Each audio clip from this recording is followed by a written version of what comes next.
they may be on the cusp, like, should we hire, not hire, things like that. And you start banging on the salary, someone goes, oh, they seem kind of pushy, maybe we'll hold off. But if someone comes back and says, hey, we really like to bring you on board, okay, then that opens up a whole new set of interview questions. Okay, thank you for the offer. I really appreciate it. Now let's talk about the nuts and bolts.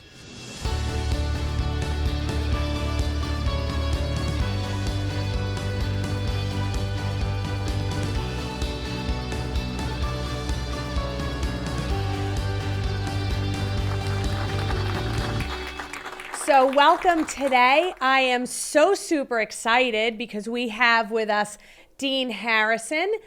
Dean is semi-retired, but he has recently been, he was at Duke for the last 20 years of his career. And when he was wrapping up there, he was the director for advanced practice providers for Duke's emergency medicine department. He was the director for observational medicine, the director for the emergency medicine residency program, and a faculty member at Duke School of Medicine. He, not too shabby prior to that, came from Johns Hopkins, and he also is a national speaker on tons of different areas, including oncology, medical, health education, critical care, emergency department, observational medicine. So I am going to pick his brain today, and I am so excited to have you here with us. So thank you. No, thank you, Deb. It's great to be here, and I appreciate the invitation, and hopefully it won't be too much of a slim picking as far as picking my brain. So let's jump right to it. I am so excited and interested to hear about, what a great career, but to hear about your journey and how you got your start as a physician assistant. Yeah, so it's a great question. So the whole thing about life, as you know, you have your life plans. And I don't know anybody that their life plan actually went according to plan, right? It just never seems to work out that way. So my interest in medicine was kind of not a straightforward pathway. I don't have any family members that were in medicine or nursing or things of that nature. So while I was in college, I worked part-time during the summer times, as all college students do, in a hospital. And that was my first exposure to medicine. And I looked around and I thought, God, this is really interesting. It's challenging. So I thought, gee, that's really something I'd like to kind of go down that road and see what's going on in that perspective. So at that particular time, the PA profession was just coming into vogue. I had never heard of PAs. I read an article about PAs and I said, well, that seems pretty cool. Let me see about that. So I kind of looked at it and I went, that's interesting. You can get very similar training in a shorter time period. The cost certainly is a lot less. And you get finished in a relatively short period of time, from 2 to 3 years after your undergraduate degree. The other thing I found it really interesting was it was a new profession that was on the horizon. And the second thing was you can shift between specialties within the profession itself. Whereas if you decide to do oncology one day and a few years later you want to change, you had that availability without going back and repeating a residency. So those were the things that kind of drew me into it. The other thing is you could be a trailblazer because it was a new profession and you can kind of set the standard of where you wanted to see that go. So that's how the concept came out, and I talked to a few people and they applied. And fortunately, my class only had 7 students and that was it. And the time I applied, I think there were 300 applicants for the one slot. So I was fortunate to get accepted in. As they say, the rest has been history. Unbelievable. Wow, I love it. So no bumps along the way though? Was it smooth sailing? No, there's always bumps along the way. Oh, well, that's what we want to hear about. Well, that's what our viewers want to hear about. They want to know, because, like you said, it's not always straight. It's not always the straight path or the path you thought. Yeah, so my first job actually was in oncology. I didn't have any preconceived notions what oncology was or taking care of patients with neoplastic diseases and things of that nature, but was actually found to be very gratifying. So one thing that throughout my entire career, which is kind of cool, is you find jobs, you learn about jobs all by networking and knowing people. And I was saying knowing people and knowing about people, what they're involved with, and you ask questions. And that's how my career has kind of gone the way it's gone over the past, several decades. So how I got my oncology job, at that particular time, I happened to be dating an oncology nurse. And she said, hey, they were looking for a PA in oncology. And I said, gee, how about that?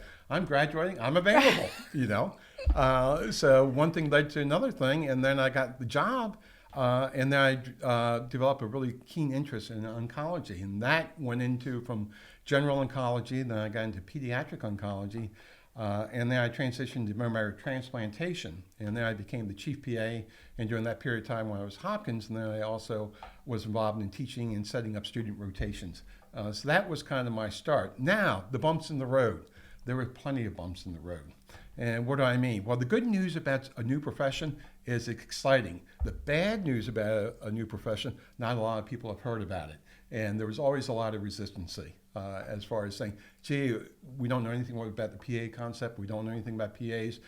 Tell us a little bit about that and things of that nature. So during my journey, it was also an educational perspective, educating not only patients, but also family members and also institutions, right? And what I found was when you find a road stop and saying you can't do this, my response is, well, okay, why are you saying I can't do this? Okay, and whether or not their concerns are valid concerns. And a lot of times what you find is a lot of it is just educational. People just need to be educated. And once they're educated and they find out you have appropriate training, then they're much more receptive to that. So my approach has always been, if someone says no, say, okay, why are you saying no? And what can I do from a different pathway to change you from a no response to a yes response? Mm-hmm. So that's how my kind of career kind of developed in the Hopkins arena. And so you must have seen such a transition in the last, 40 years. Yeah, 40 years. Yeah, you can use 40. I'm good. What have you, well, I don't want to put words in your mouth, but what do you think has been like the biggest transition in the profession from when you first started? Yeah, probably the biggest transition is certainly a much higher degree of, number one, public acceptance, and that's due to, number one, great training programs, and that the folks that are coming out are highly skilled individually, highly educated, highly skilled, and things of that nature. And it's been accepted that it's been proven historically, repeatedly by multiple studies, that the care that is delivered is high quality care. So that's one of the big things is that when I walk into a room and I say, hey, I'm Dean Harrison, I'm the PA or the physician assistant working with you today, the response is not, what's a PA? It's more like, hey, great to meet you. This is why I'm here today. And you kind of have that continuum. So that educational and that acceptance piece is, I think, a major part of where the profession is today and where hopefully it will continue to go in the future. Awesome. So, thinking about your career and all the leadership roles that you've really held, you must have interviewed, hundreds is probably putting it mildly. So, you've been around the block with interviews and resumes and all that stuff. So I'm really excited to talk to you about the resume and the interview process. So think back and tell me a little bit about your process in reviewing resumes, and we'll talk a little bit more about the interview process. Yeah, be happy to. So things have certainly changed a lot over the last decades. Before, you would just go in and interview maybe with one person and say, hey, I'm here, and this is my first job. My interview lasted probably 10 minutes, if that. And they said, sure, sign here, we're good. Okay, and I started the next day. Whereas now, interview processes are a lot more extensive, number one. One has to be vetted, one has to be initially approved by HR development, then transcripts have to be changed. You have to have a good package as far as what you're presenting to whatever institution you may be applying to. So putting on an administrator's hat, I also look at, when I do get resumes and CVs, I look at them and I say for completeness, number one, what the academic background is, number two, and then, that's kind of straightforward. You can kind of check that little box, and then you're trying to read into resumes or CVs, whatever the case may be. What is the person about? Why are they here? Why do they want medicine? What's the driving force behind that? So those are the things you kind of garner as far as looking at CVs and resumes, trying to make the determination, is this a person that I want working with me? And conversely, is this a person I think that will fit well into whatever teamwork that we're working with, whether it be emergency medicine, whether it be cardiothoracic oncology and things of that nature. So how can a new grad, admittedly, right, they're a new grad, they don't have experience as a PA. Mm-hmm. What have you seen in your career that you go, oh yeah, that's a new grad, but that's someone I want to see? Like what's the gold that they should be getting on that resume? So Deb, that's a great question. So one thing that I'm always amazed about, and what we're talking about are new grads transitioning from a student role to a practitioner role. And a lot of students don't do the proper preparation in advance. And this is a major decision, right? Where am I going to live? What kind of medicine am I going to practice? What kind of money should I be getting? Those type of important things. And a lot of times people come in and I say, well, how long have you been looking for a job? How long have you been researching these? Well, I graduate in 2 weeks and I started about 3 weeks ago. And it's usually a big red flag. So these type of things, you should start thinking about jobs or your career usually after your first year of PA school, right? And how do you do that? How do you accomplish that? Well, there's several different ways you can do that. Number one, what's really important is during your clinical rotations. It's funny, same thing when you get into college. What do you do the very first day you're in college? Someone writes down, what's your major, right? I don't know. My first major was business administration. Why? Because that was the shortest line as far as registering. That's why I chose that one, So not probably the best thought process, but same kind of correlation, people don't prepare. And you have the advantage of here in medicine, doing clinical rotations, you get kind of exposure to what things you like. And a lot of it comes down to is personal preference. What did you enjoy about a particular rotation? What really turned you on? What made you passionate about that? And then once you make the determination, gee, I really like ophthalmology, I really like rheumatology, I really like dermatology, then what you need to do is then talk to the people that are actually practicing that, okay? Because during a student rotation, you have a certain exposure. But my approach is always, it's good to know the good, the bad, and the ugly about every rotation. Give a call to the patients, not the patients, but the providers that you work with, whether it be corresponding PAs, NPs, or the docs you work with, and say, hey, what do you like about whatever, especially that you're in? What's the good points and the bad points? Right. And see if that checks your box. And if it does, then do a little bit more research and kind of drill down and say, gee, I think this is something I really want to go into. This is something I'm really desirable about. And then you package your resume to sell yourself in that respect. Right, and that's what I was going to say, because the advice is spot on, but the question is, short of someone like, putting a star on their resume going, this is the one I really, really want. Like, what does it actually look like on the resume? What should they be, like, what's in black and white on that resume that says, Dean Harrison, you should be bringing me in to interview for this job? Exactly right. So I'm going to I'll put my emergency medicine hat on, right? Okay. And one of the things about emergency medicine, we really don't take a lot of new grads. Because I'm an academic center. And that being said, the question I always get, I want to get hired, but they don't hire new grads. How do I do that? Number one, that's checkbox number one. Checkbox number two, if somebody's in emergency medicine, my first question is, why emergency medicine, right? So they have to kind of prove to me that they went through some insight of what their desires are and what their skill level is. That, gee whiz, I really like emergency medicine because of this, this, and this. Okay, well, what did you do to make sure that you really like emergency medicine? Well, I volunteered during the summertime as a volunteer in the emergency room. I was a tech, and this is something I really, really want to do. Or I was an EMT before I got into emergency medicine. In addition to that, they said after I do my clinical rotations, my graduation, after emergency medicine, I'd like to also do this, take emergency medicine farther and farther and farther. So it gives me an indication that not only they're concerned or they really want a job now, but they're also looking at development of a career over a period of time. So the check boxes are primarily that you've done your due diligence as far as this is really what you want to do, and this is why you want to do. So it's not only what you want to do, but why you want to do, and be able to convey that to whoever is interviewing you. So you could certainly put the volunteer experience on the resume, right? That you were talking about volunteer experience, right? Your rotation experience, maybe going a little bit deeper into the emergency medicine rotation, and then anything else on the resume that's highlighting any kind of demonstration of continued interest or training in that area. Exactly right. And I think it's a disservice if people don't go through those hoops. And the reason for that, going through rotation, a lot of things sounds really flashy. I love surgery. I love this because you've heard that it sounds flashy. But again, if you haven't done your due diligence and really drilled down, once you get into that particular job, it may not be a good fit for you. And so you've wasted your employer's time, your time, and a lot of energy. So it's important to kind of start thinking about what role do you want to play early in your training, educational training. Usually after your first year, you start thinking about, what subspecialty do I want to go into. Is there anything else other than the resume, which is obviously standard, and you want to make that convincing? Is there anything else that a new grad can do to show you before, to entice you to bring them in for that first interview? Is there anything else that they could or should be doing? Yeah, good point. Good question.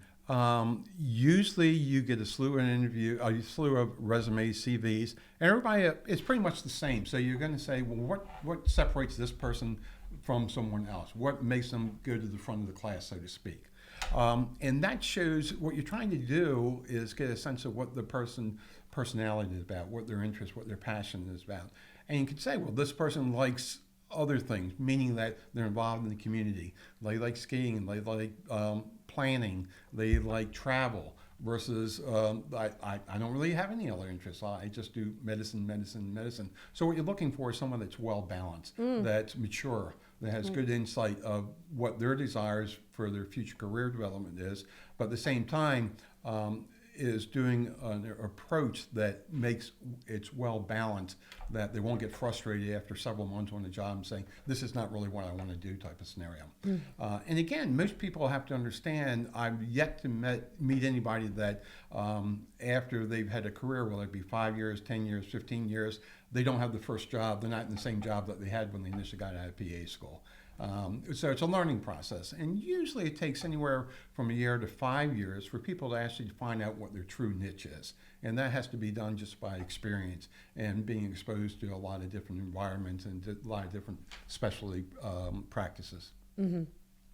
What do you think? What are your thoughts about a cover letter in adjunct to a resume?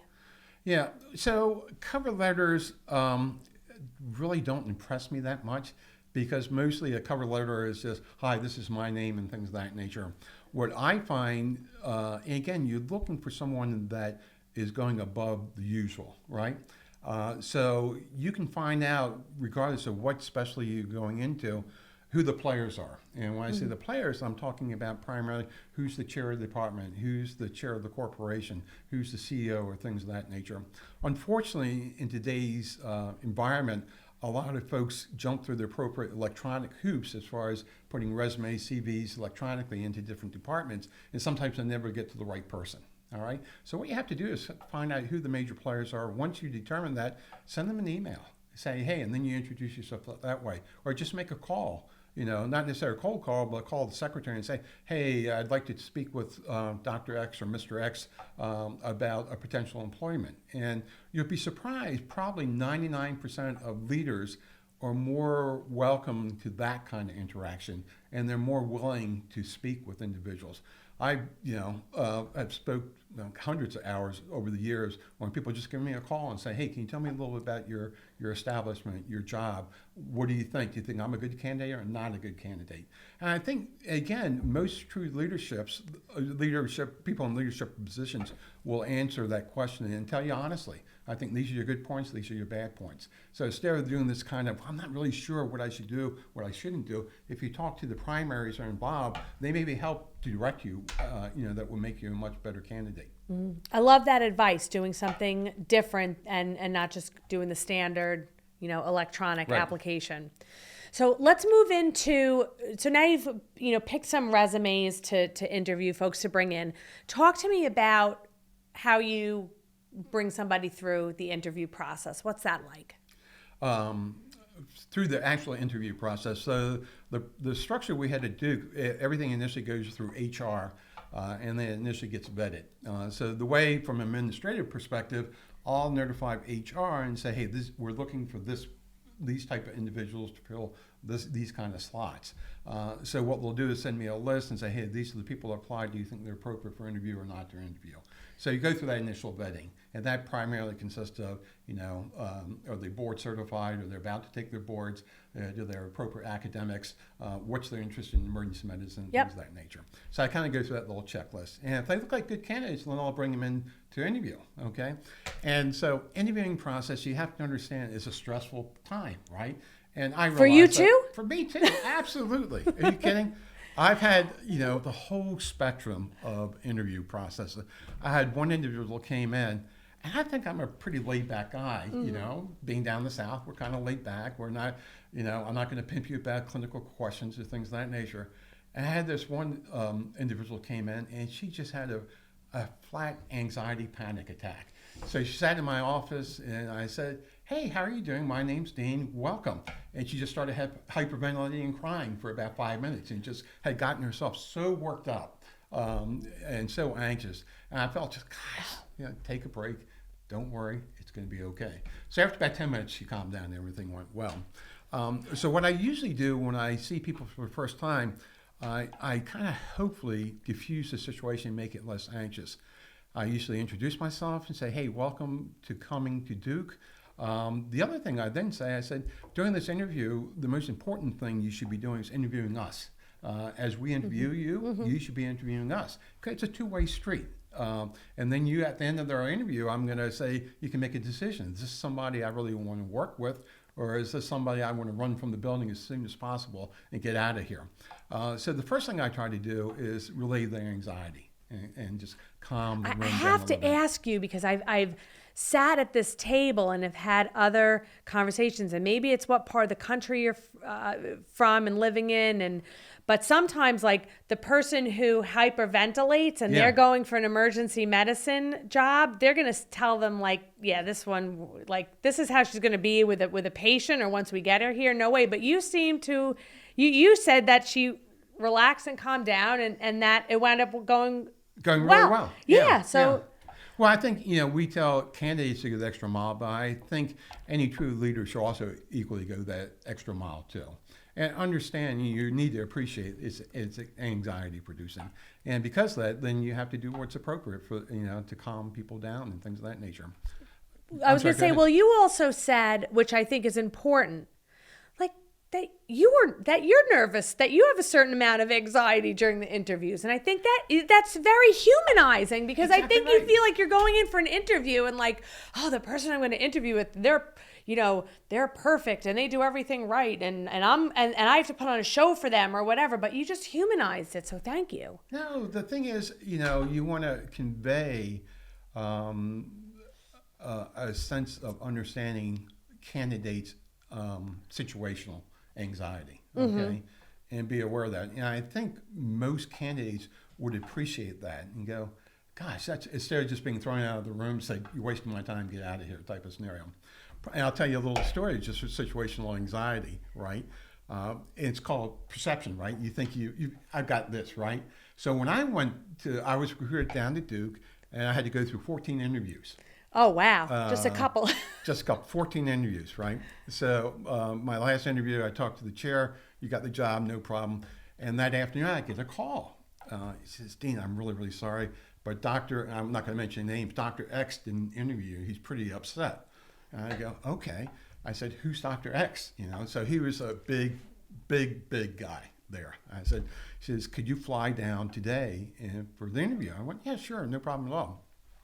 He says, Dr. X is coming from he's out hunting, but he's coming back just to see you. I went, okay. So I didn't know who everybody has this fear of Dr. X. So anyway, I show up at the hospital, I have my interview suit on. I call him up, I said, Dr. X, this is Dean Harrison. He says, come up to room 222. Very short, very terse. The guy's a surgeon, right? So typical surgical type of approach. So I get up in his office, and he still has his mutters on. He's not dressed up. He just came out of the field, and he's ready to interview me. So we went through the niceties and things of that nature. And he says, let me ask you this question. Yes, sir, Dr. X. He goes, so if you're in the operating room and the person across from you is messing up, and he's messing up, what are you going to do?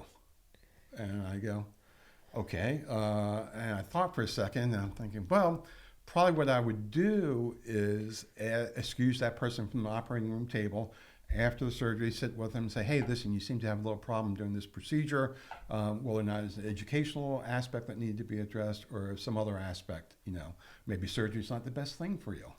So I went what I thought was a really good answer, perception. So he looks at me, he goes, you're absolutely wrong. I'd fire that guy right on the spot, And I'm like, oh, this isn't going well at all. I'm down and deep. I said, you might as well just show me the door right now, Right. He goes, huh. And then the other thing I looked at him, and the reason why, there's actually a reason I'm telling you the story. I looked at him, he still had his motors on, right? So I said, well, I didn't do well on that question, so he needs to get to know me as a person, right? So I talked to him, I said, Dr. X, obviously you've been hunting. How long have you been hunting? So we got in a conversation about hunting and fishing and nature. So he got to know me as a person, right? In addition to my academics and my past experiences, and then subsequently he actually gave me thumbs up, right? Whereas if I had stopped that conversation right after he told me that's not what I would do and leave, I obviously wouldn't have gotten the job. So the point I'm making, to get back to your initial question, what I do in the interview process is try to get to know somebody on a personal level, their personality, what's important to them, okay? Not necessarily what's important to them today, but in the world itself, and where do they want to be, over a period of time moving forward. And once someone can feel about their personality, I have a sense that, this is a person that would fit well and assimilate with our team. So we're talking about the interview process. What questions should that new graduate be asking when they're on the interview? Yeah, so that's a really good question. Because usually what happens after I interview somebody, it's always amazing to me because I always give them a question and answer period, okay? And after, like I said, they're interviewing us, we're interviewing them. It should be a two-way street. And at the end, I always say, do you have any questions? And it's amazing, probably 90% of my candidates, they have no questions. And I went, God, I can think of some questions even while I'm thinking of that, right? So what kind of questions are insightful questions, One thing that I always like to do is give a realistic expectation of the job, right? And the reason for that, you don't want to give misinformation and kind of, say this is the greatest thing since sliced bread, and it turns out to be burnt toast once they get there, right? Because they're going to find out. So be honest and upfront and say, this is the good, the bad, and the ugly, and then subsequently they can make a decision, right? Well, I tell candidates all the time, you're never going to find an ideal job. If you're looking for an ideal job, it's not out there. What do I mean by that? Well, if you look at one particular job, 90% may be great and 10% may be not so great. That's a pretty good balance versus 90% of it is really terrible, 10% is good. So those are the things that you want to kind of ask those kind of questions along that frame line. And what do I mean? So if somebody's going to ask me a question, say, what is candidates here, or what do our employees here like about the job? Or what do they dislike about the job? Number one. Number two, how long have your employees been here? Okay. Number three, what are the biggest problems that you perceive in your practice, right?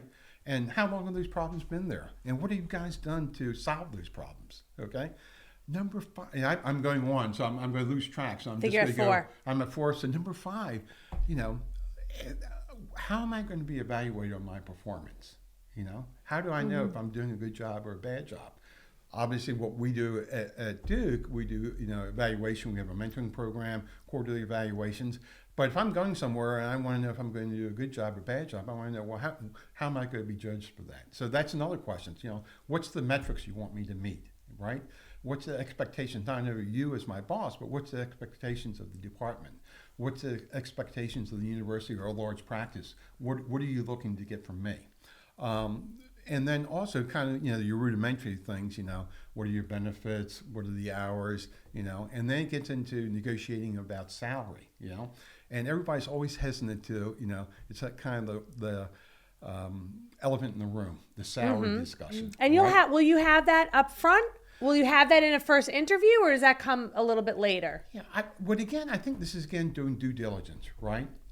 So going through an interview process is time consuming, right? And one of the driving factors about any kind of interviewing process or getting a job is the monetary component to it. And that corresponds to what you perceive as your individual value versus market value.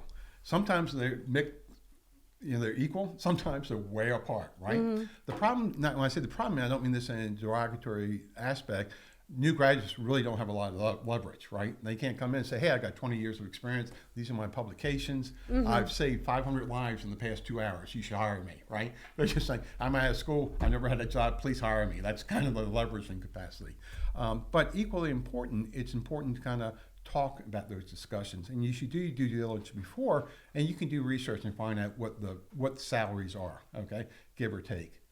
Within a few $1,000s and things like that. And then you yourself have to make a determination, is that something that I want, is that's a salary I can live on at this particular point in time in my life.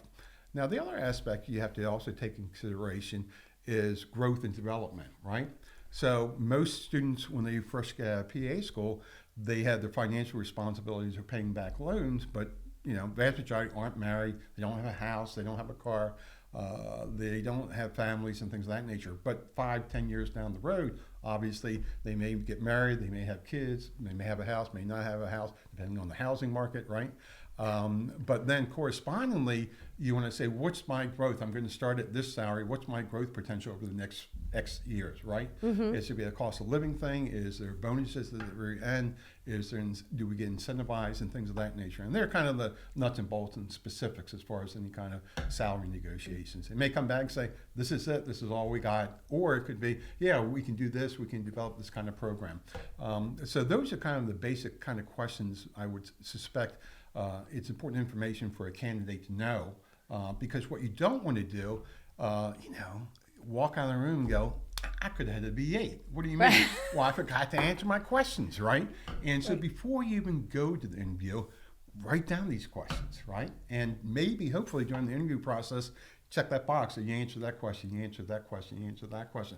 That happens a lot and really impresses with people that come in prepared. They come in, they have their CV, they're giving, even though I've seen it like 100 times, they still have their professional CV. It's a professional engagement. And then they look down their list. Yes, you answered that, you answered that, you answered that. Oh, you didn't answer that question. So it's that kind of preparation beforehand. There's a lot to unbox in that answer. That was a great answer. So I'm kind of thinking of a bunch of different things.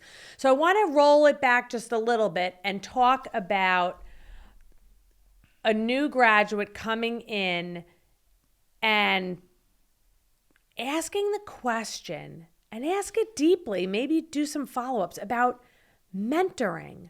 I've heard so many new graduates, they're afraid to, I don't know if it's like they don't want to reveal that you obviously know that they're a new grad, but I've heard so many new grads feel like the interview was great, but I just felt like I couldn't ask about what the mentoring was going to be like. And for me, it's like, that's probably one of the biggest questions you should be really delving into and getting more information on. What's this going to look like if we make this happen? Yeah, that's good insight. And mentoring is extremely important for lots of different facets, right? So we're looking at again, I'll put the administrator hat on. You're going through this process, you want to hire the right candidate, right? Not only do you want to hire the right candidate, but you want to keep the right candidate and bring them along, mentor them, right? And what do I mean by mentoring? Well, more or less understanding that there are new graduate. They're not going to be experienced as someone with 4 or 5 years of experience. They're not going to have the employment or emotional maturity to be working in that high stressful environment, right? So there's going to be issues. Why? Because we're all humans. We have issues. We have interactions. It's stress, right? But the question is, how do you address those issues and how do you resolve those issues, right? And once you have someone that's identifying that's going to mentor you. And when I say mentoring, they may meet with you once a week. After work on a Friday, you may go out and have a beer, wine, coffee, tea, whatever. Right. And just say, hey, how'd the week go? And they go, hey, it was great, or God, it really sucked. Why did it suck this week? Well, because of this, and this. Okay, and go, okay, and then you find out, well, how did you handle that situation? What happened? And you kind of talk it through and say, what do you think your perception as far as your response to that situation was, right? And you kind of work through that. And that gives someone a skill level as number one, how to address the problem, how to resolve the problem, and move forward. If you don't have that mentoring process and it's not in place, what happens, candidates come in, they start a new job, they're stressed, and then they start feeling like they're on an island within the department, and they don't have anywhere to turn. And that just increases anxiety and frustration. And if you don't know how to deal with things, don't know how to handle things, then you start thinking things that maybe not be appropriate. Boy, they really hate me, I'm not doing a good job. Whereas they may be doing a great job, but their perception of their own performance may be not the same. So mentoring is incredibly important. So fair game in terms of the interview, that new graduates should be delving in and asking what it really looks like. Right, exactly. And how am I going to be evaluated? And not only that, if I don't meet up to par, what's going to happen to me, if I can't cut the mustard? Well, a lot of times people can't, quote, quote, cut the mustard. It's two reasons. Number one, they're not in the right subspecialty that they should be into, or they don't know how to handle the situation, whether it be an educational aspect as far as conflict resolution, support systems, and all those things are available for you. You just have to know the right direction, who to ask, that type of scenario. So the other thing I wanted to kind of go back over, because you talked a little bit about negotiating compensation or benefits or other aspects of an offer. What do you? When should that happen in the process? About the offer? Yeah. About talking about money. Talking about money. Well, again, if you've done your due diligence, that's usually you should have a bit of a grasp as far as what the salary range is. And I think most people will be able to give you a salary range. And the reason why, if you're in a hospital structure, there's usually a spreadsheet that says for this particular slot, this is the high and low of that. If you're in a private group, it may be a totally different approach. It may be based on how many patients you see, what revenue you're generating. So it depends on what kind of environment that you're in. You can initially just start, hey, what's the salary range for this particular position? You should know that going in, right? That's an important piece of information.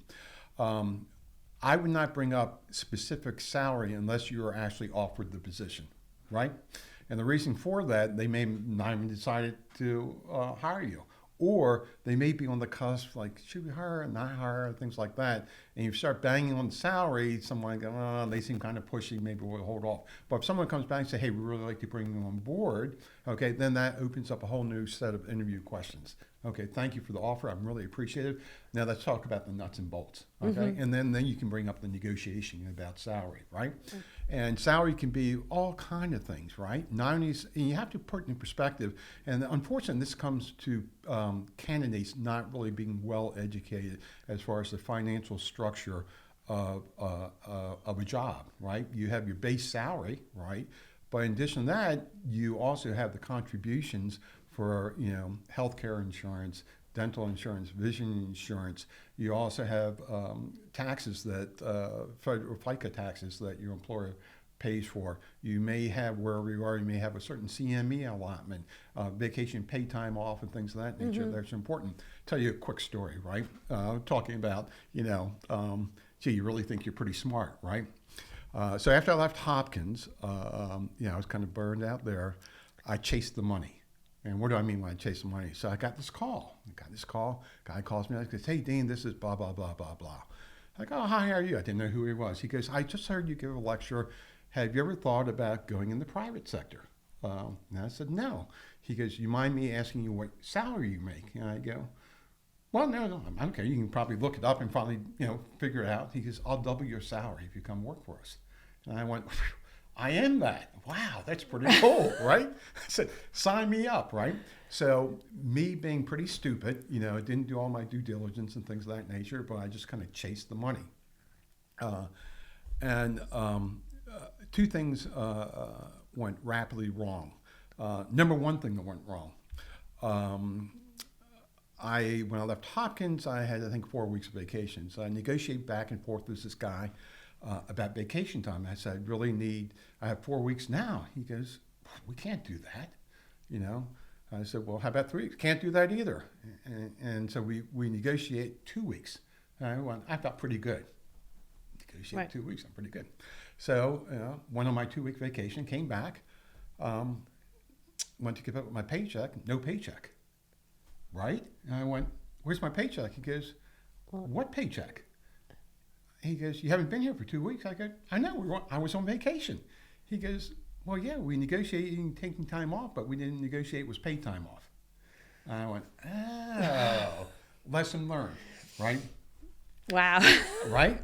Yeah. So my other bad things being in the private, I don't mean this to bash private sectors. There's some excellent programs out there. So it's the business aspect of healthcare delivery versus empathetic caring for patients. So in the business section, it's a profit margin, and I understand all this. So anyway, I was assistant medical director of a bunch of urgent cares, and we had contracts with the federal governments and state governments. Not there's any fraud or anything of that nature, but they wanted me to start telling people to order unnecessary testing. It was that kind of gray area. You can make an argument to make the testing, but my thoughts, it really wasn't clinically indicated. So I was brought in and said, hey, this is what we're going to do. What do you think about that? So I voiced my concern saying, I think this is unethical and it doesn't feel right. We shouldn't be doing this. And so at that particular point, the response to my concern was, well, we'll give you a lot more money if you go ahead and do that. So my response at that particular point in time is I resigned on the spot and said no. So I walked out, got in my car, and sat there and said, well, that really felt good. And then 10 seconds later, I went, I just bought a condo and a car and I have no job. So, that kind of aspect. So that's how I got into emergency medicine was I had to make some frantic phone calls and get a job real quick because I was basically unemployed. So what can you tell our new grads about a pitfall? Because you admitted you did it yourself. You chased the money. What's your advice to new grads on that? Yeah, so again, one thing you have to do your due diligence, right? When I say that, salaries will go, gee whiz, they're really, really high salaries, and don't be blindsided from that. So in all aspects, if they're high salaries, there may be a reason for that. Number one, it may be a position that it's hard to recruit people to work there. It may be just geographically where it's located. It may be the support system within the infrastructure of the hospital. Or it could be it's just really a bad job, Or also, correspondingly, you may be getting a tremendous salary, but you also may be working 70, 80 hours a week. So those are the things when we're talking about before negotiating salaries. Drill down on that. Make sure you understand what you're working for and how much you're going to get compensated for that. It's so important to have to like you said, do that due diligence and have that understanding so you're not in a position where, hey, now I've decided to take my first job and it sounds attractive because they're paying me $5,000 or $10,000 more, but I never did my due diligence, and now I'm in there, and just like you, who took vacation for 2 weeks and didn't get a paycheck, free vacation, free vacation. They get in there and they're working 50, 60 hours a week. Well, now when you start doing dividing out your salary, well, now you're not really making what you thought you were really making per hour. Yeah, theoretically you are, but in actuality, that hourly rate now is going way down because of how many extra hours you're working. So due diligence, I think a tremendous, tremendous important piece of advice that kind of threads the whole process. I agree with you. So let's talk about, I still want to spend some time on the interview process just because you have such a wealth of knowledge. Let's talk about the red flags, things that come up during an interview, things that a candidate might be doing that you have to put the brakes on. This is reason for braking, caution, whatever you want to say, but things that you shouldn't be doing during the interview. Yeah, so, good question, sometimes difficult to ask, okay? And again, a lot of this may come down to the person that's doing the interview, okay? Like anything in life, when you're going through an interviewing process, know your market, right? Know who you're interviewing with. Now, certainly at Duke, we're a little bit more conservative, but at the same time, pretty laid back. But it's a leading academic center of the country and of the world. And the expectations is that you should be dressed appropriately. You should act professionally.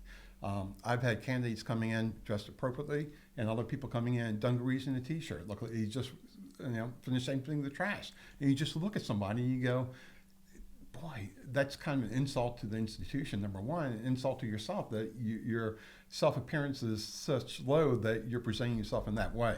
Now, certainly you can make an argument that shouldn't matter, but I will tell you in reality, appearances do matter, right? And how you present yourself. Except for when you're the surgeon and you come into the interview with the right. Muckers. Mudbuckers, yeah, right. But, he had already jumped through all those hoops many, many years ago.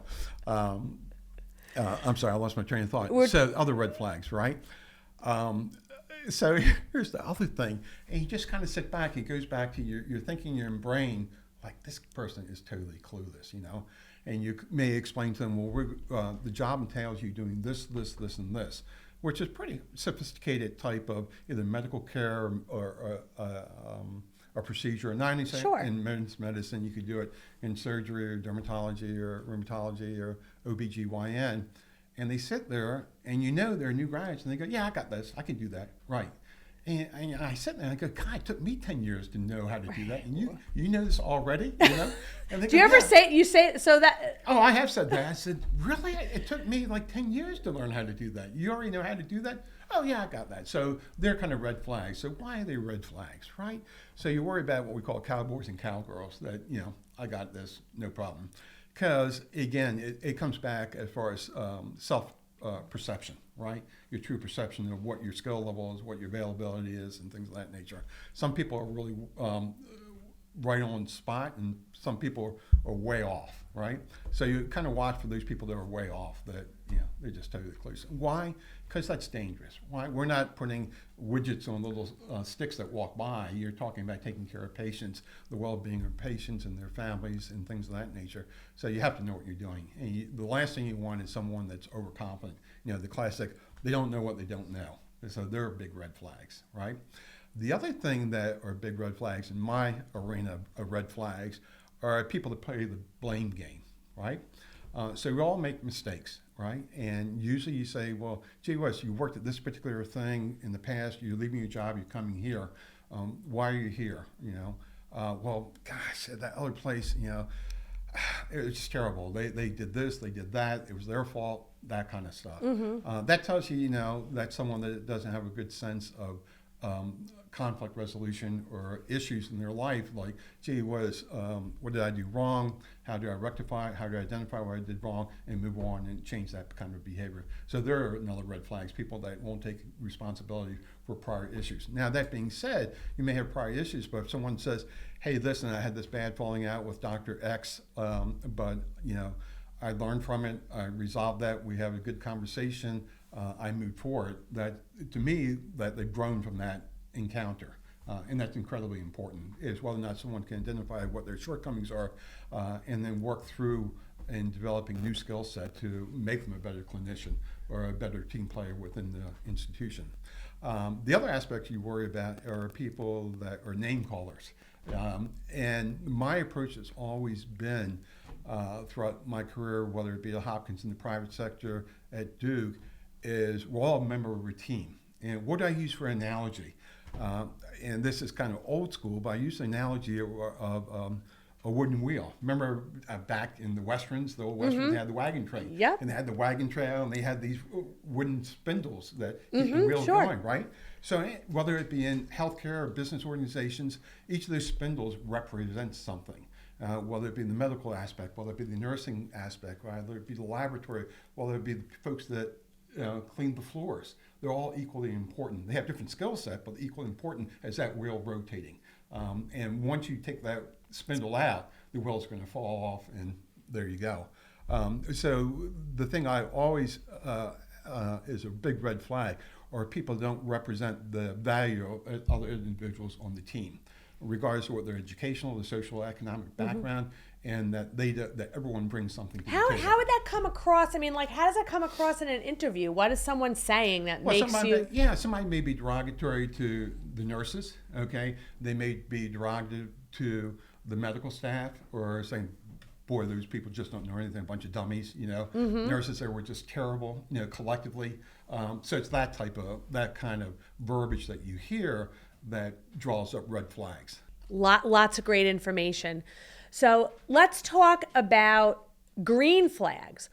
And what I mean by that are things that candidates could be saying during the interview that make you know that either they're going to be a good fit or that you want to learn more. Right, right. Usually, and again, I've been doing this for a long time.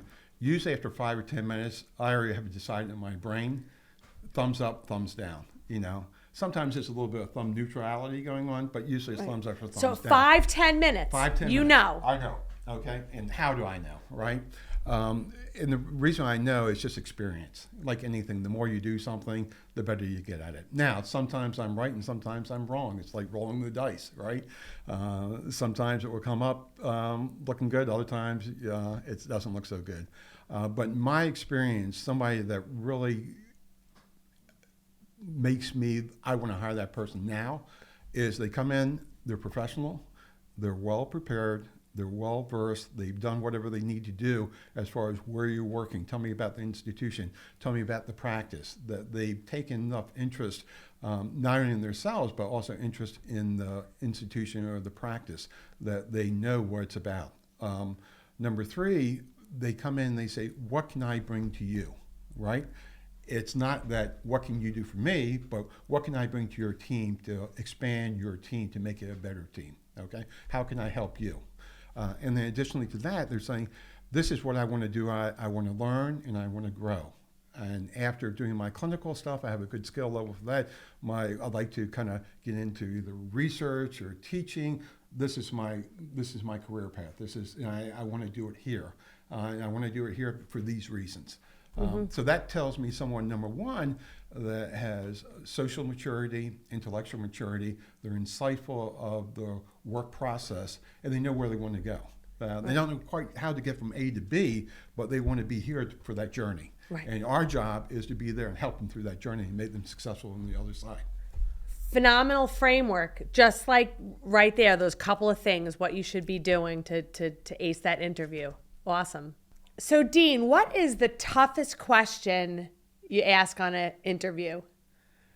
The toughest question I ask on an interview. Well, I think it comes down to the interview. Who's asking the questions, right?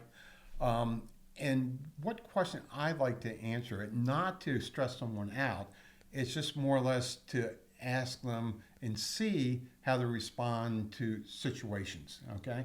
And maybe a question about conflict resolution. I said, this just popped in my head.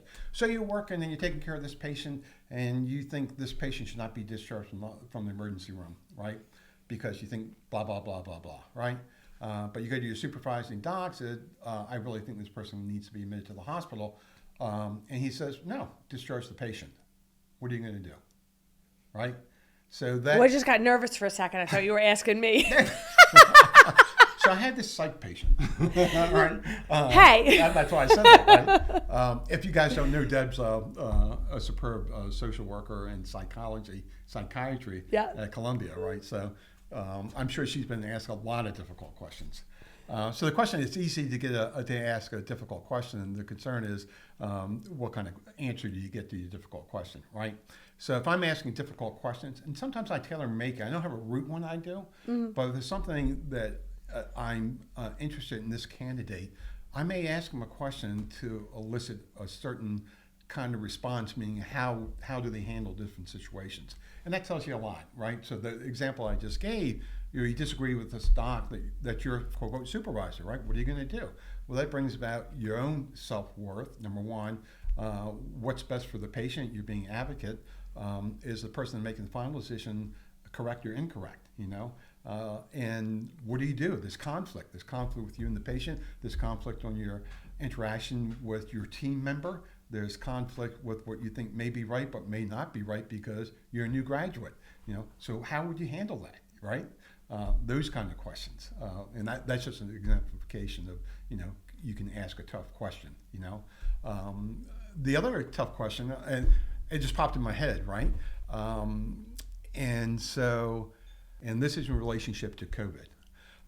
This is something that we all went through as individuals and all through as a society that we had never gone through, a pandemic. Like, what the heck is this about, right? So our job obviously is taking care of patients. But it's the only time in my entire career, and I mentioned this to all, I've had conversations with my colleagues about, God, we can go to work, we can catch a virus that can kill us in 48 hours, you know? That's scary stuff, right? We all have stressful jobs. You come home, but you're coming home. But we're in a job that you potentially are exposing yourself, not only yourself, but your family members, your wife, your kids, right? And that's a hard decision to make. So the reason I'm bringing this is a ducktail, because we had candidates coming in for our job to work in the emergency department and also for our residency during COVID. So the question I ask, and I use an analogy of a fireman, right? So house is burning down, people are running out, and the firemen are running in, right? Same thing in medicine, hospital medicine, emergency medicine, surgery, whatever the case may be, trauma. Everybody's running out of the building to be safe, and you want to run into the building, okay? Tell me why you want to run into the building, right? Right? Do you see the hair just stood up on my arms? Right. That, I think, is probably the toughest question I ask, okay? And I get emotionally even thinking about this. So that's a question I would suspect no one has ever been asked as far as a candidate coming in for an interview. Right. And it's amazing to see the emotional responses, okay? And the responses that I saw were people becoming red-eyed, tearful, and crying with their responses. I get emotions just thinking about it. And to me, someone running into the building as everyone's running out says it all. All these other things is kind of what I refer to as stuff, right? Academic stuff, just work stuff, but your heart and soul and your passion about wanting to care for a human being and putting your life at risk to do that. I said, you know, that says it all. And when I ask that question and I get that kind of emotional response, you know, that just fills me full of warmth and a good feeling about our people that want to go into medicine. Is there an ideal PA? Is there an ideal PA? I think most of the PAs are ideal, depending upon what their own positional or their position is as far as what they want to accomplish, what they want to do, right? And you come out of PA school, you're not the ideal PA, but everyone has the potential to become the ideal PA and to be that person that gives great medical care, a great team player, has a nice work balance, and is a contributing member of society. So I think there's thousands of ideal PAs out there. It just takes time and effort to get there and doing the root work. Yeah. But everybody has the capacity and the capability of becoming the ideal PA. Love it. Tell me a little bit about, you said the work balance, but I was looking for the next word and you didn't say it, the work-life balance. Is that what you were referring to? Yeah, work-life balance. Tell me a little bit about that. Doing more than what they're comfortable doing, number one. Everyone wants to make a good impression. Everybody wants to be able to be perceived as they're doing a good job or they were a good hire.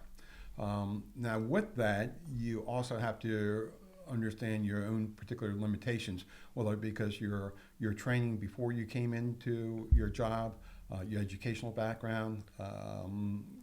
What you need to do is make sure, as we talked to before, is have some kind of knowing what the hierarchy is within the institution and what your mentor is, what individuals you can turn to for help during your initial honeymoon period of time.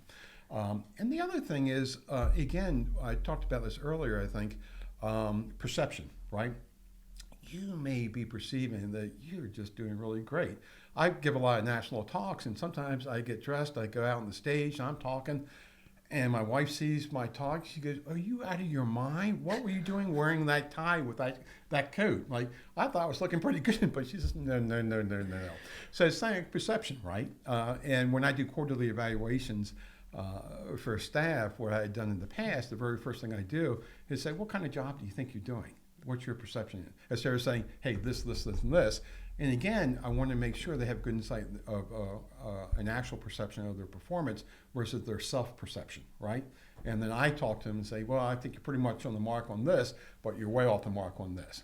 So it's the same thing with new grads during their honeymoon position. They may be walking around thinking, this is great, whereas that may not be the case at all. The other aspect of it, and you have availability to make, and you hear this all the time, make a first impression only one time. I'll exemplify this, two different approaches for the same issue. You may be writing an order for something, and a new nurse may challenge you and go, hey, are you sure about this, right? Two ways to go, right? The first person can go, I wrote it, you deliver it. End of story, right? Which is terrible way of approach. Why is that terrible? First of all, you don't want to be that guy or that girl, right? Because now you're a jerk, number one. And number two, that nurse is going to tell all her friend nurses, like, that person's a jerk. Well, that's what I was going to say. I was going to say, what's happening at the nurse's station after that scenario that you just... You're dead in the water. You're gone. You might as well resign that day, because if you upset the nurses, believe me, nurses are there and they're incredible. They're probably the most important member of the healthcare team, as far as they're the ones that are actually doing the bedside taking care of patients, right? And I will tell you, nurses have saved my butt innumerable times over the years, okay? So I bow down to nurses every day. So to get back on that exemplification, saying I told you so, I said the way you should handle that is that gives you a chance for education. Number one, it's a two-road, right? You can say to the nurse, hey, I wrote this order because of this, this, and this. That may educate the nurse that, gee, I didn't know that. That makes good sense. Then conversely, the nurse is saying, hey, that person knows what they're talking about, right? And then you have the label, hey, that person's really great to work with. They'll ask you questions, they'll answer your questions and things of that nature. And you develop that kind of relationship. But a lot of times people have that kind of response because I said so. Number one, because they don't know the correct answer. And number two, they're insecure. Instead of saying, gee, it's okay to say, I don't know and I'm not really sure, versus, hey, thank you, I did write the wrong order. I really appreciate that. So those are the kind of things you don't want to do, number one. Number two, you also have to be insightful of what you think your shortcomings are and your strong points. And saying, because things are going to happen that you're not going to be aware of until you actually get into the job environment. But knowing that after the fact, saying, gee, I'm not dealing well with this stress or that stress, or gee, I was trying to get this patient admitted to the hospital and got a lot of pushback, Okay, and you thought, why did you think you got pushback and things of that nature? And just things that you learn. But then identify what issues you're having, talk to somebody about what those issues are, and then move forward and learn from those experiences. Fantastic. What would you say are some of the things that you like to see, or you make that hire, they come on board, first couple of weeks, couple of months, you see them doing certain things, and you're going like, yeah, we made the right decision. Yeah. Well, because what will happen, because people will tell you before you realize it, and it happens all the time. If I have a good hire, let me go back to making a good hire versus a bad hire, right? Mm-hmm. So long ago, I realized I used to be the only person making that decision, right? And it works out great if you make a great decision. Doesn't work out so well if you make a bad decision. Like, what were you thinking about hiring this person? So one thing I always do, I always include my team in the decision-making process, okay? And that's why I always have a student interview, a candidate potentially interview with myself, but interview with other people on the team. Why? Because they get a different perspective than I do. And then we bring that information together. The other thing I do, and I found this most helpful, is, you ready for this? Wait for it, here it comes, is talk to the administrative assistants. Right? Because they're the ones that will give you the true dirt. And because they help you setting up the interviews, they've been on the phone with this person back and forth, and they'll tell you, they go, that person was a real jerk. They were short, they were yelling and screaming at me and things like that. When I met them, they were perfect, And, so it's important that when you go through the process, believe me, everyone is watching you through the process. And so I get good information from that person. I'm laughing at 20 years of recruitment. I can't tell you how many times I've had to remind people, like, the admin, the person who you've been dealing with, the person who checks you in for the interview. Like if you're one person in front of them and another person in the interview, they're talking about it. Right. For sure. Right. The other thing I think is important to talk about just today, is social media, right? Facebook and things of that nature. I had one of my team members, and she knows everything about Facebook, TikTok, everything. So whenever we interview anything, the next day she gives me a full report after going through social media. Yeah, I saw this person, they look pretty drunk down in New Orleans, or this person did this, or I watched this chat room and they were trashing this and that. So be aware what you do, what you say, now that's out in cyberspace, will come back. It may come back in a good fashion, it may come back in a bad fashion. And I will tell you, that's been deciding factors when people being hired after having that research being done. Because again, we're all people that do leadership in roles. We've been here for a while. We know all the tricks of the trade, and we know everybody's coming to give the best impressions and things of that nature. But again, to make an appropriate decision on hiring somebody, you want to know how they act in all situations, not only in the work situation, but how they are in society, because that reflects what they are as an individual. So what advice would you give to a new grad just starting their first job? What are some of the things that they should absolutely be doing when they first start? They should be a sponge. What do I mean with a sponge, right? They should be absorbing everything in the environment that they're with. They should be interacting with everybody. They should have a good appreciation of what everybody brings to the table, okay? And again, what I alluded to before with that description about the wagon wheel. And they should be kind and nice to everybody and respectful to everybody. And when you do that, that in turn will give you respect and credence. In addition to that, obviously, they should do an excellent job taking care of patients. They should do the due diligence. They should determine what their shortcomings are and then identify that and then seek out their mentorship or their hierarchy within the structure where they work, whether it be the chief, the lead PA, or the chair of the department, and saying, gee, I need some help with this, can you help me, and things of that nature. So being mindful of what is working well and hopefully mindful of what isn't working well and how to rectify that. So what also will make me think, gee, that was a great hire, are people will call me. They go, hey, Dean, I just worked with this person. They were awesome. They were great. Or the nurse say, hey, that person just is great. They work out. But what are they doing that's great? So what are they doing, right? So it's social interactions, right? It's respectfulness. It's treating people with kindness and saying, hey, can I help you? What can I do for you? Anything else I can do for you? Gee, you look really busy. Can I help you doing this? I'm not too busy, I can't help you doing this. Or, gee, I've never done this before. Can you help me? Can you explain this to me? And what it is just about being a real person. We all have strong points, weak points. No one has the expectation someone fresh out of school is coming in and have all these skill sets. They take years and years to develop, both from the clinical perspective but the social perspective, working with a team. And how do I do that, right? And the more people you work with, the more probability that there could be conflict somewhere, because we're all not warm and fuzzy, right? But the question is, when you meet those burrs and sticks, how do you respond to it? That type of scenario. But the ideal person does the best job they can, and they ask for help when they need to ask for help. And then they want to grow. They come back and say, gee, this is great working here, okay? And I want to continue my development, continue my career here. What can I do to improve myself in order to bring more to your team and more to the institution or your practice? What can I do? Because we go into medicine because it's challenging, right? But after we meet a certain challenge, we're ready for another challenge. So that's what you're looking for, someone that's, number one, wants to continually challenge themselves.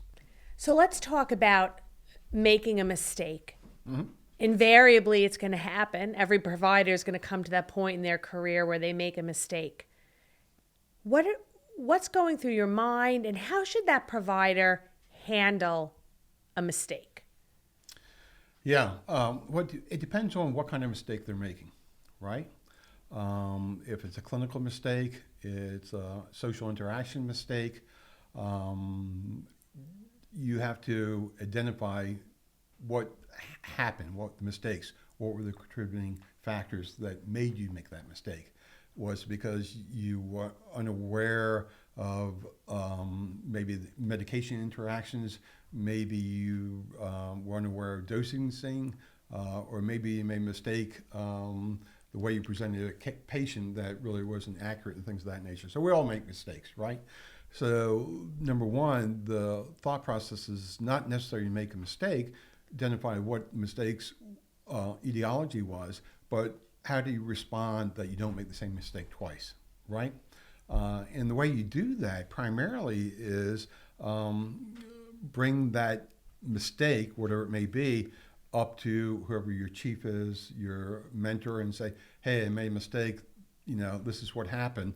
And that person should then hopefully educate you and saying, gee, I can understand how you made that mistake.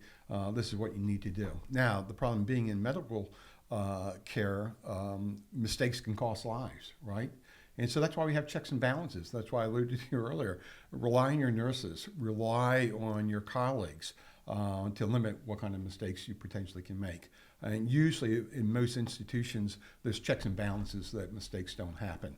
Prime example, medications, right? At our particular institution, you write an order for medication, it's double check and then triple check, and then it's checked by a pharmacist before it's actually distributed and things of that nature. So hopefully the institution has some kind of infrastructure to limit the amount of mistakes that are made. But that being said, when mistakes are made, number one, you have to take responsibility. That's the most important thing. You have to go, yeah, it's me, raise your hand, on me, playing sports, I fouled them, it's me, right? Accept it, take the responsibility, learn from it, and move forward. So how does a new grad who made that mistake, how do you know that they've learned from it? What does that look like? Yeah, so if you make a mistake, trust me, even if you don't own up to it, it will filter back that you made a mistake. Someone will call somebody, you'll get some emails, there'll be a report filed. So, just suck it up and say, it's my fault. This is what I did. Hopefully, whoever is identifying what issues led up to the mistake will tell you what not to do so it doesn't reoccur. And so you shouldn't have it reoccur. Now, on the other side, if you see the same mistake occurring repeatedly, then you have a serious problem. All right. Then you have to then bring someone in. You have to set up some kind of program. You're identifying things. You're monitoring their practice or something of that nature. But hopefully, mistakes happen. They're not intentional. That's hence the word mistakes. But they have to be identified. You have to correct it. And you have to make the patient or the person responsible and accountable for whatever mistake that they made. I have one last question for you. Sure. I'm going to be your genie. Okay. I'm going to bring you back, all the way back to the beginning of time. To the beginning. That's quite a journey. To the beginning of your career as a PA. You've learned so much. And I'm wondering if you could whisper in your ear that brand new PA and give yourself advice. What advice would you have given yourself then that you think would have made all the difference? That would have made all the difference. That's a good question. Would have made all the difference. I'm not sure there's any...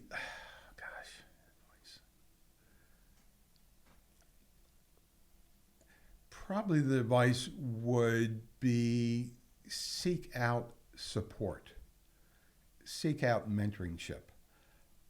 Back in the day, the approach was in medicine was if you started a job, the next day you were handed a chart and said, go see patients. You were essentially thrown in the deep end of the pool. And it was what you sink or you swim. That was the approach to that kind of environment, right? It was probably not the best learning environment, but forced you to be a survivalist and learn the skills to survive. From a mental healthy perspective, that's probably not the best approach. And fortunately, that approach of people throwing instruments at people has long gone by the wayside. But the other thing that I would probably take to heart was listen to patients, okay? Listen to patients' family. We're really, really busy all the time, and we don't spend a lot of time, unfortunately, just because of the constraints of, too many patients, not enough providers, bedside manners, empathy with patients and their family. That goes a long way. And I don't think people appreciate that. A lot of times after the fact, I have PAs that work for me and residents. I'll get letters from people that they were involved with or took care of that would say, gee, they were just awesome. They saved my life. So you're touching human lives, but you may not be aware of the impact that you're having. And the older self touching the younger self would be also, the advice would be, you're going to have a tremendous impact on people's lives, even though you're not aware of it, okay? But you have the potential to save people's lives, but have them also have a better life, whatever the case may be, and interact with a whole plethora of different kind of healthcare providers. And I don't know any other profession that gives you that availability to have those kind of interactions and to have such outcomes that are so beneficial to society and your future people that you work with and patients. It goes back to what you learned in the 4th grade, right? Treat people like you wouldn't want to be treated, and be kind to people. And if you live by those things, you'll do fine regardless of what pathway you take. Thank you. My pleasure.